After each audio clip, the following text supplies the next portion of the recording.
تعال فی القرآن المجید والفرقان الحمید قل ان صلاتی و نسکی و محیای و مماتی للہ رب العالمین۔ کہہ دیجئے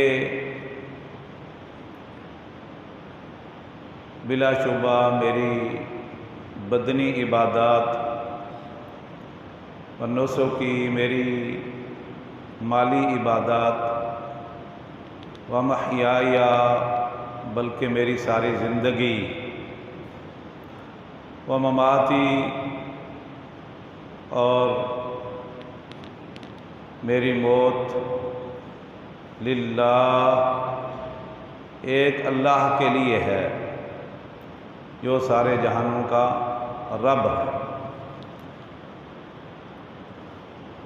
قرآن حکیم کی اس آیت میں اللہ رب العزت نے ہر مسلمان مرد عورت کو یہ حکم دیا ہے کہ وہ اپنا ذہن بنا لے،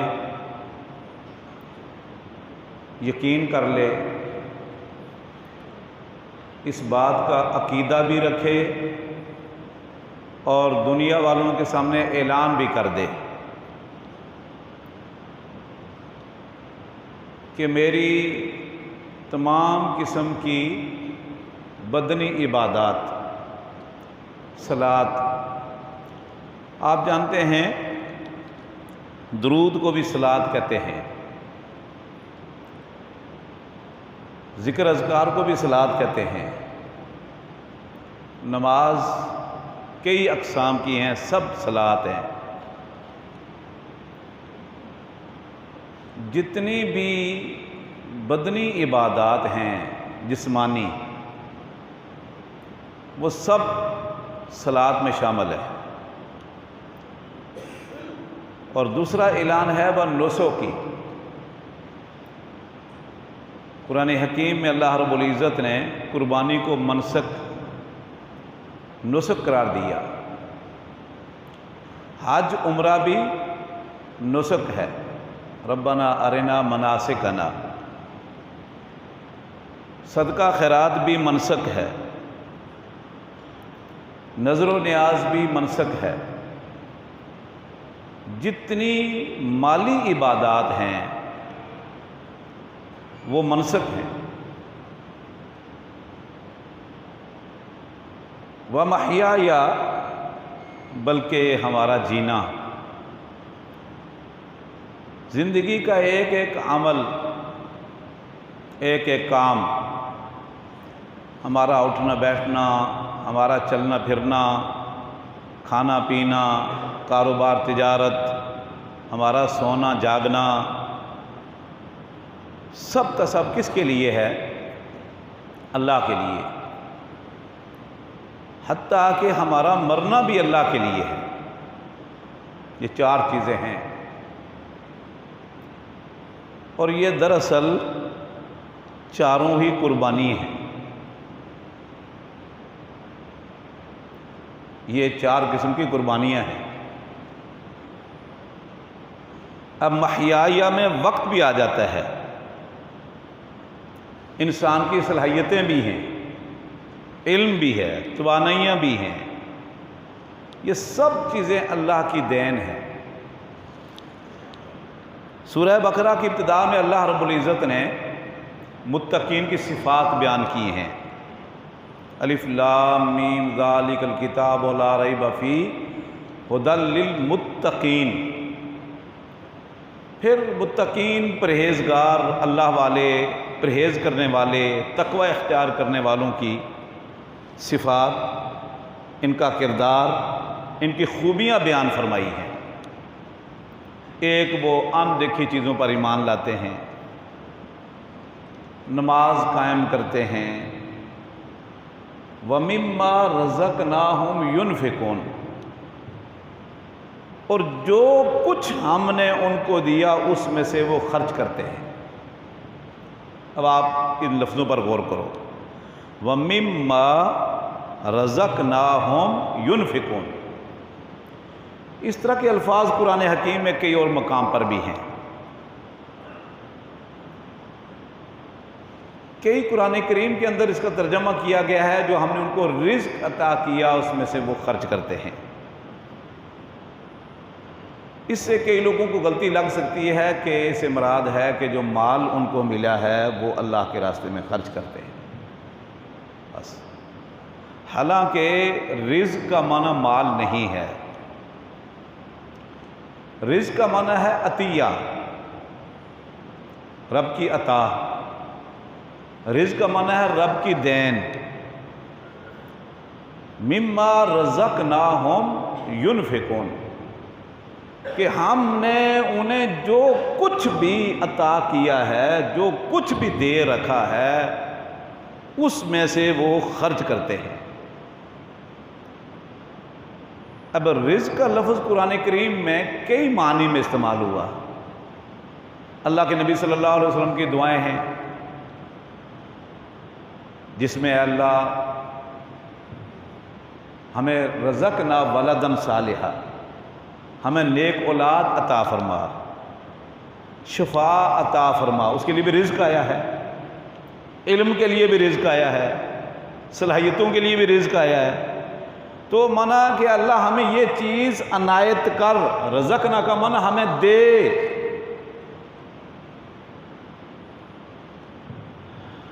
اب صرف مال ترجمہ کرنا یہ ناانصافی ہے قرآن کریم کے ساتھ۔ اولاد بھی رزق ہے، بیٹے بیٹیاں رزق ہے، علم بڑا بہت بڑا یہ رزق ہے، یہ بھی رب کی عطا ہے۔ اور اس کے لیے اللہ رب العزت نے اپنے نبی کو حکم دیا، قل ربی زدنی علما۔ صلاحیتیں، توانائیاں، یہ وقت، یہ سب اللہ کی دین ہیں، اللہ کی طرف سے عنایت کردہ ہیں، یہ رزق ہے۔ اور کوئی دنیا میں ایسا شخص نہیں، کوئی ایسا مرد یا عورت نہیں کہ جسے اللہ رب العزت نے کچھ نہ کچھ نہ عنایت کیا ہو، عطا نہ کیا ہو، تھوڑا ہے یا زیادہ ہے، اس میں سے وہ اللہ کے راستے میں خرچ کرتے ہیں۔ اللہ اکبر۔ تو میرے بھائیوں، یہ ساری عبادات کس کے لیے ہیں؟ صرف ایک اللہ خالق کائنات، مالک ارض و سما کے لیے، یہ کسی اور کے لیے نہیں۔ دی بھی اللہ نے، مطالبہ بھی اللہ کر رہا ہے، اور اللہ ہی ان کا مستحق ہے، کیونکہ یہ ساری عبادات ہیں۔ ان میں سے ایک قربانی ہے، یہ بھی اللہ کے لیے ہے، رب کی رضا کے لیے، رب کا قرب حاصل کرنے کے لیے ہے۔ کچھ احکام میں نے پچھلے جمعے میں بیان کیے تھے، اس میں سے کچھ باقی ہیں۔ ان میں سے براء بن عازب رضی اللہ تعالیٰ عنہ فرماتے ہیں کہ ہمارے سامنے اللہ کے نبی صلی اللہ علیہ وسلم نے خطبہ دیا اور آپ نے یوں اشارہ کیا، 4 انگلیاں کھول کے، اربعن لا تجوز الضحایا، 4 قسم کے ایسے جانور ہیں جن کی قربانی جائز نہیں۔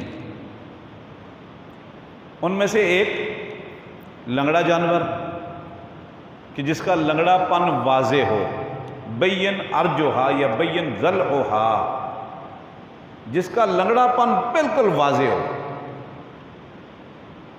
جانوروں کے اندر ایک جانور چل رہا ہے، بکری ہے، بیل ہے، گائے ہے، اونٹ ہے، کوئی بھی ہے، وہ گلے سے پیچھے رہ رہا ہے، ریوڑ سے پیچھے رہ رہا ہے، لنگڑا لنگڑا کے چلتا ہے، بڑی مشکل سے چلتا ہے، اس کی قربانی جائز نہیں، معمولی سا ہے، عیب کوئی حرج نہیں۔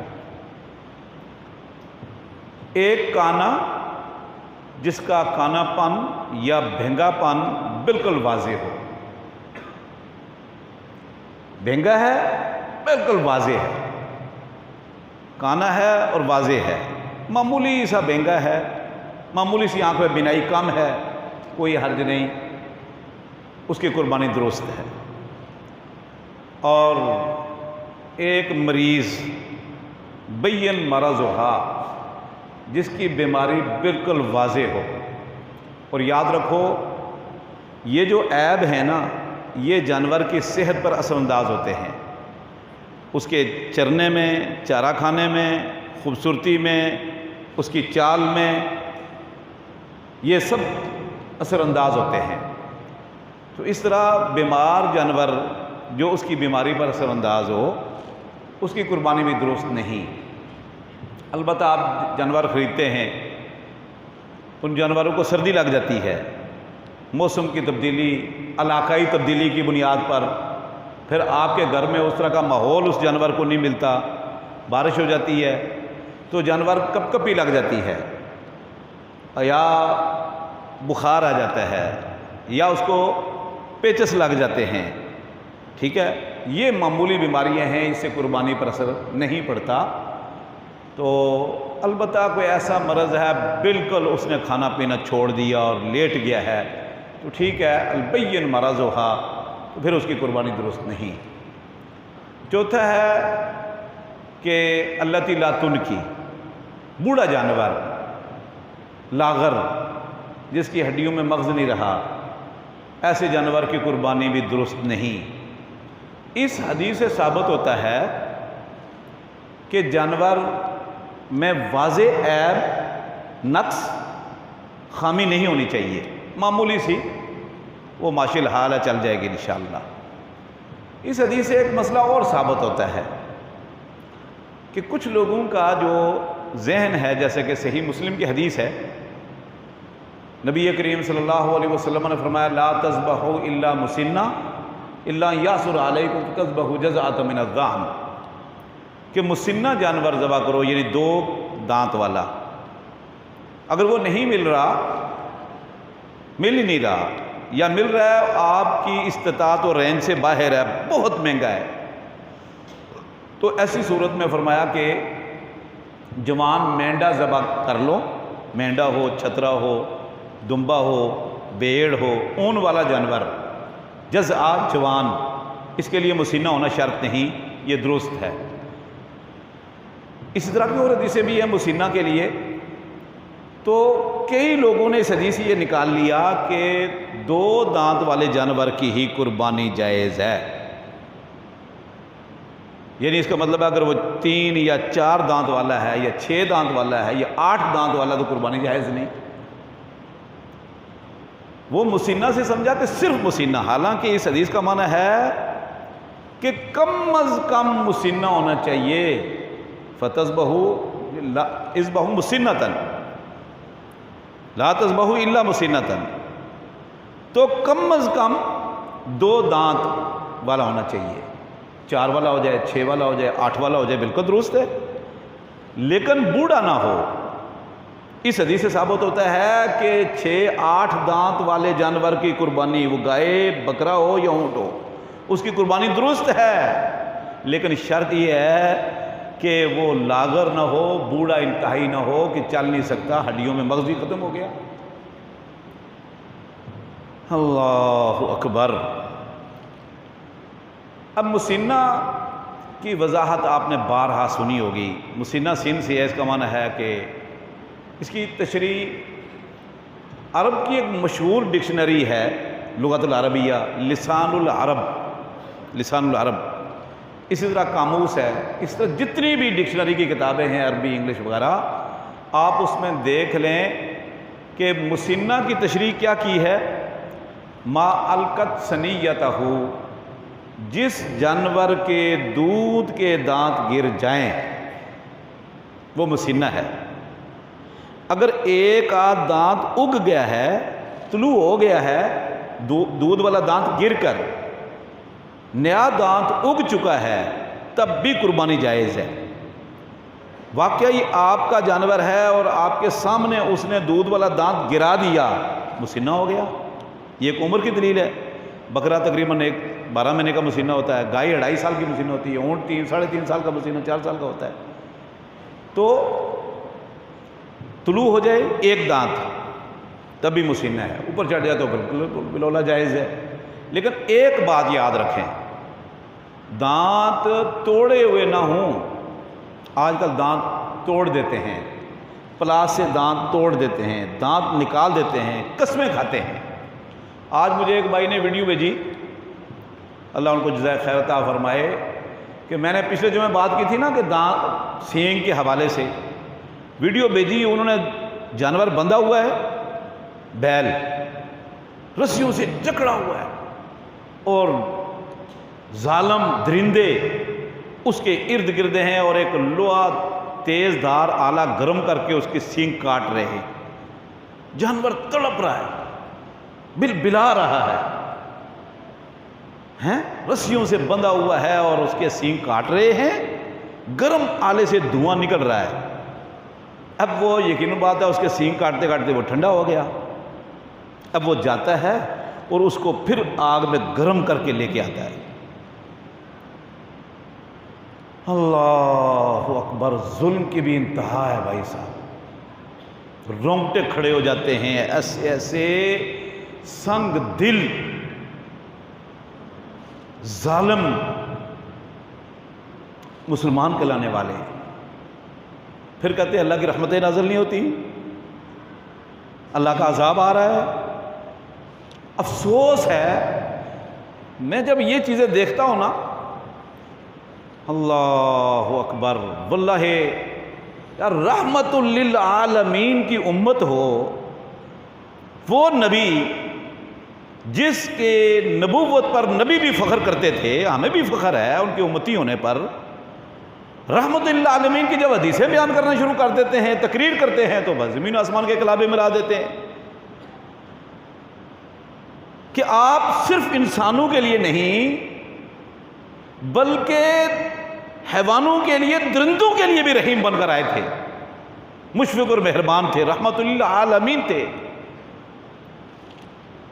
اور اس رحمت للعالمین کے امتی، ان کا کلمہ پڑھنے والے، ان کے امتی ہونے پر فخر کرنے والے، 4 پیسوں کی خاطر کہ اس کے پیسے 5، 7، 10 ہزار بڑھ جائیں گے، خوبصورت لوگ، جانور خوبصورت ہو جائے گا، اس کی خاطر اس جانور کو تڑپا تڑپا کے اذیتیں تکلیفیں دے رہے ہیں۔ حتیٰ کہ اللہ کے نبی صلی اللہ علیہ وسلم کی حدیث ہے صحیح مسلم میں کہ ان اللہ کتب الاحسان علی کل شیء، اللہ رب العزت نے ہر چیز کے ساتھ احسان کرنے کا حکم دے دیا ہے، انسان کو حکم دیا کہ ہر چیز کے ساتھ احسان، اچھا سلوک کرو، بہتر سلوک کرو، اس کے ساتھ نرمی کرو، خیر خواہی کرو، اس پر رحم کرو، یہ اللہ نے فرض کر دیا، کتب الاحسان علی کل شیء۔ فَإِذَا قَتَلْتُمْ فَأَحْسِنُوا الْقِتْلَةَ، فرمایا جب کسی کو قتل کرو تو قتل بھی اچھے طریقے سے کرو، گولی مار دو، تلوار سے قتل کر دو، تڑپا تڑپا کے قتل نہیں کرنا۔ کس کو؟ دشمن کو۔ ہمارا نبی رحمت للعالمین یہ سبق دے رہے ہیں، جب کوئی قافلہ جہادی روانہ کرتے، فرمایا لا تمثلوا، مسلح نہیں کرنا، کسی کو تڑپا تڑپا کے دشمن کو قتل نہیں کرنا، عورت کو قتل نہیں کرنا، بچوں کو قتل نہیں کرنا، بوڑھوں کو قتل نہیں کرنا، عیسائی یہودی راہبوں کو قتل نہیں کرنا، درویشوں کو۔ یہ حدیث کے اندر موجود ہے، تلقین آپ کی امیر کو اور مامورین سارے صحابہ کرام کو حکم دیتے تھے۔ دشمن کے مقابلے میں جا رہے ہیں، لڑائی کے لیے جا رہے ہیں، دشمن بندوق لے کے آ رہا ہے اور وہ قتل بھی کر رہا ہے مسلمانوں کو، لڑائی کر رہا ہے، جہاد ہو رہا ہے، لیکن فرمایا ایسے میدان میں بھی دشمن کو احسن انداز سے قتل کرنا۔ فَإِذَا ذَبَحْتُمْ فَأَحْسِنُوا الذِّبْحَةَ، جب کسی کو ذبح کرو کسی چیز کو تو احسن انداز سے ذبح کرو۔ ایک جگہ موقع پر آپ نے دیکھا لوگ بکری ذبح کر رہے ہیں اور کند چھری سے تڑپ رہی ہے، آپ نے فرمایا تمیتھا موتات، اور اس کو کئی موتیں دینی ہے تو نے، اور کئی موت دینی ہے تو نے اس کو، حَلَّا حَدَدْتَ شَفْرَتَكَ، چھری تیز کیوں نہیں کر لی؟ تیز دھار آلے سے تو اس کا گلا کاٹ، شرح کٹ جائے گی، رگیں کٹ جائیں گی، خون نکل جائے گا اور یہ جلدی سے احسن انداز سے مر جائے گا، ذبح ہو جائے گا۔ رحمت للعالمین ہے، سبحان اللہ، اس نبی کی امتی۔ دیکھ لو کیا کر رہے ہیں آج، اور حدیث آپ نے پڑھی ہے نا، اللہ کے نبی صلی اللہ علیہ وسلم ارحموا من فی الارض یرحمکم من فی السماء، بخاری کی حدیث ہے، زمین والوں پر تم رحم کرو، آسمان والا آپ پر رحم کرے گا۔ کرو مہربانی تم اہل زمین پر، خدا مہرباں ہوگا عرش بری پر۔ لا یرحم اللہ الا رحما، فرمایا جو رحم کرتا ہے نا اللہ صرف اس پر رحم کیا کرتا ہے، جو ایسی مخلوق پر رحم نہیں کرتا وہ رب کی رحمت کا، نرمی کا مستحق نہیں ہے۔ تو اس لیے میری آپ بھائیوں سے گزارش ہے، اگرچہ ہماری بات تو ہر جگہ نہیں پہنچ سکتی، لیکن آپ نے قربانی کا جانور خریدتے وقت یہ خیال رکھنا کہ اس کا سینگ اگر کٹا ہوا ہے نا، نظر آ رہا ہے کہ یہ سینگ کٹا ہوا ہے، نہ خریدو۔ پاکستان کے مسلمان اگر یہ بیل اور گائے اگر سینگ والے خریدنا شروع کر دیں تو یہ جانور بھی اس ظلم سے بچ جائیں گے۔ یہ ہماری وجہ سے ہو رہا ہے، لوگ جا کر دیکھتے ہیں جی اس کے سینگ نہیں ہیں تو یہ تو خریدنا ہی خریدنا ہے۔ اب لوگوں نے ان جانوروں پر ظلم شروع کر دیا ان کی خواہش اور پسند کی وجہ سے۔ تو میرے بھائیوں بڑا ظلم ہو رہا ہے اس وقت، جی بناوٹی چیزیں جانوروں کو لگائی جا رہی ہیں، تو ان چیزوں کا بھی خیال رکھا کریں۔ اور پھر خاص طور پر یہ آج 28 تاریخ ہے، کل یا پرسوں چاند نظر آ جائے گا، یکم ہو جائے گی اتوار کو یا پیر کو، اور عشرہ ذی الحجہ کی اللہ کے نبی صلی اللہ علیہ وسلم نے بڑی فضیلتیں بیان فرمائی ہیں۔ صحیح بخاری کی حدیث ہے، عبداللہ بن عباس رضی اللہ تعالیٰ عنہ فرماتے ہیں کہ اللہ کے نبی صلی اللہ علیہ وسلم نے فرمایا یہ ذی الحجہ کے 10 دنوں کا عمل اللہ رب العزت کو عام دنوں کے عمل کی بنسبت بہت محبوب ہے، حتیٰ کہ ان 10 دن کا جہاد فی سبیل اللہ کو عام دنوں کے جہاد سے بھی زیادہ پسند ہے۔ صحیح بخاری کی یہ حدیث ہے، اس میں نماز، روزہ، زکوٰۃ، صدقہ، خیرات، ذکر، اذکار، قرآن کی تلاوت اور حقوق اللہ، حقوق العباد کی ادائیگی، ہر عمل اللہ کو عام دنوں کی بنسبت زیادہ محبوب اور زیادہ اجر والا اللہ کے ہاں ہو جاتا ہے۔ اس لیے اہتمام کریں۔ دوسری بات کہ سنن ابی داؤد کی حدیث ہے، اماں جان فرماتی ہیں کہ نبی کریم صلی اللہ علیہ وسلم عرفہ کا روزہ بھی رکھتے تھے اور ذی الحجہ کے باقی 9 دن کے روزے بھی رکھتے تھے۔ 8 دن کے روزے بھی، یکم ذی الحجہ سے 8 تک، پھر 9 کو عرفہ ہے، عرفہ کا روزہ بھی رکھتے تھے۔ البتہ عید الاضحیٰ کو روزہ منع ہے، ایام تشریق کو روزہ رکھنا بھی منع ہے۔ ایام تشریق 3 دن ہیں، 11، 12، 13۔ 10 تاریخ کو بھی روزہ نہیں رکھنا، عید کا دن ہے، 11، 12، 13 کو روزہ رکھنا منع ہے کیونکہ وہ بھی عید کے دن ہے۔ باقی 9 دن تک روزہ رکھنا افضل ہے۔ یہ حدیث ابو داؤد کے اندر صحیح سند کے ساتھ موجود ہے۔ پھر ایک دوسرے مقام پہ جابر بن عبداللہ رضی اللہ تعالیٰ عنہ فرماتے ہیں کہ اللہ کے نبی صلی اللہ علیہ وسلم نے فرمایا کہ ان 10 دنوں کا عمل اللہ کے ہاں اعظم، بہت عظیم ہے اور بہت محبوب ہے۔ فَأَكْثِرُوا فِيهِنَّ التَّحْلِيلَ وَالتَّكْبِيرَ وَالتَّحْمِيدَ، لہذا ان 10 دنوں میں کثرت سے لا الہ، تحلیل کا معنی لا الہ الا اللہ پڑھا کرو، اور تکبیر کہا کرو، تکبیرات بلند کیا کرو، تحمید اللہ کی حمد و ثنا بیان کیا کرو، تعریف کیا کرو۔ یہ حدیث بالکل صحیح سند کے ساتھ موجود ہے۔ تو ثابت ہوا کہ ان 10 دنوں کے اندر کثرت سے تحلیل، تکبیر اور تحمید کا حکم ہے۔ اور صحیح بخاری کے اندر عبداللہ بن عمر اور ابو ہریرہ رضی اللہ تعالیٰ کا عمل موجود ہے کہ جو ہی ذی الحجہ کا چاند نظر آتا تو وہ بازار کی طرف جب نکلتے تو اونچی آواز سے اللہ اکبر، اللہ اکبر، لا الہ الا اللہ، واللہ اکبر، اللہ اکبر، وللہ الحمد، اللہ اکبر کبیرہ، اس طرح کی تکبیرات جو ہے وہ بلند کیا کرتے تھے۔ فَيُكَبِّرُ النَّاسُ مَعَ تَكْبِيرِهِمَا، تو جب وہ بازار میں جاتے تکبیریں بلند کرتے، اللہ کی کبریائی، اللہ کی بڑائی، اللہ کی تمجید، توصیف، بزرگی، تحمید کے نعرے بلند کرتے، تو لوگ بھی پھر بازاروں میں ان کے ساتھ تکبیرات بلند کرتے اور بازار گونج جایا کرتے تھے۔ یہ ذی الحجہ کے 10 دنوں کا عمل ہے۔ تیسری بات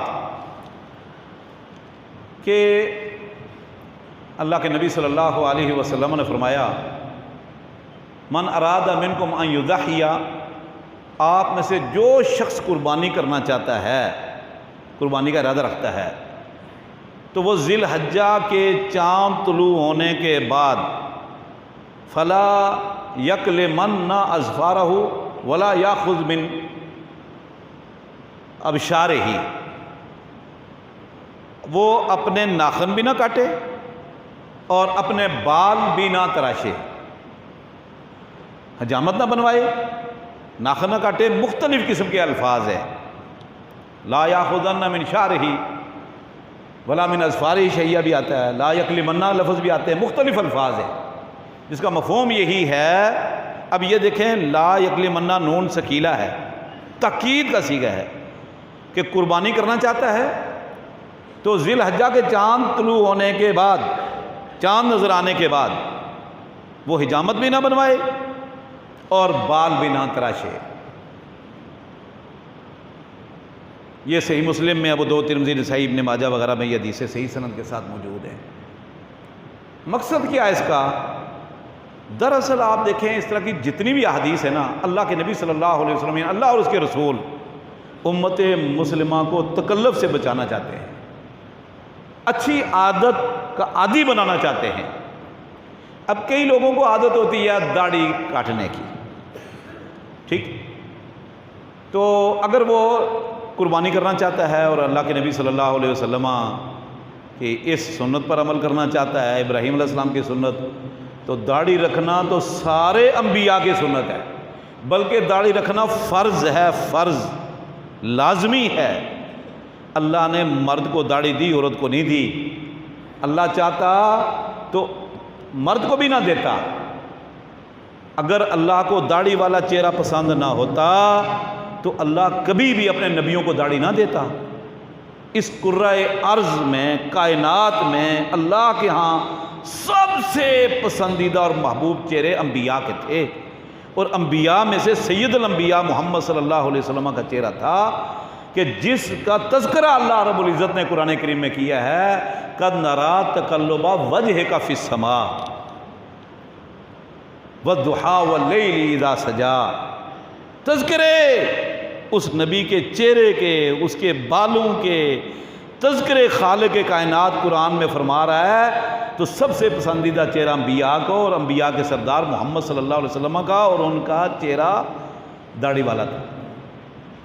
تو عورت کے ذہن میں جو مرد کا تصور ہے نا، وہ داڑھی والا ہے۔ یہ بات یاد رکھنا۔ وقت بہت زیادہ ہو گیا ورنہ میں اس پر بھی بات کرتا۔ رب نے عورت کے تصور میں جو مرد کا خاکہ شخصیت رکھی ہے نا، وہ داڑھی والا ہے۔ اس کی ایک دلیل دیتا ہوں میں، ویسے تو دلیلیں بے شمار ہے، فطرت کا تقاضا ہے۔ آپ نے تجربہ کیا ہوگا، یہ کالج کی لڑکیاں، یہ اسکول کی، یہ بازار میں گھومنے والی عورتیں، ہماری مائیں بہنیں سودا صرف لینے کے لیے جاتی ہیں سفر کے دوران، یہ مردوں کے اندر ہوتی ہیں، جا رہی ہوتی ہیں، آ رہی ہوتی ہیں، جو ہی کوئی داڑھی والا دیکھتی ہے نا، ایک دم وہ منہ چھپانے کی کوشش کرتی ہیں، اپنا دوپٹہ لیتی ہیں۔ سمجھ آئی؟ اب وہ پہلے بھی تو مردوں کے اندر ہی تھی نا، اب کالج سے باہر نکل رہی ہے، کہیں بیٹھی ہوئی ہے، جا رہی ہے، مردوں کے پاس سے گزر رہی ہے، کوئی پرواہ کوئی نہیں، جو ہی داڑھی والا مرد نظر آیا ایک دم وہ منہ چھپانے کی کوشش کرتی ہے، یا چہرے سے یا کپڑا لیتی ہے، یا کپڑے کو یوں کر لیتی ہے۔ آپ نے دیکھا ہوگا اکثر۔ وجہ کیا ہے؟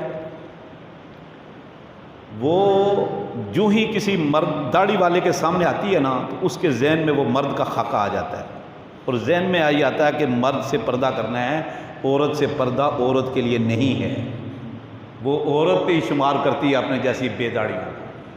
اس لیے اللہ کے نبی صلی اللہ علیہ وسلم نے فرمایا کہ جب 8 9 دن 10 دن 11 دن انشاءاللہ وہ یہ حجامت نہیں بنوائے گا تو انشاءاللہ اللہ کے فضل و کرم سے وہ یہ اللہ کی عبادت بھی اس پر بھی وہ عمل کرنے والا ہو جائے گا اور اس کی قربانی بھی وہ دے گا انشاءاللہ۔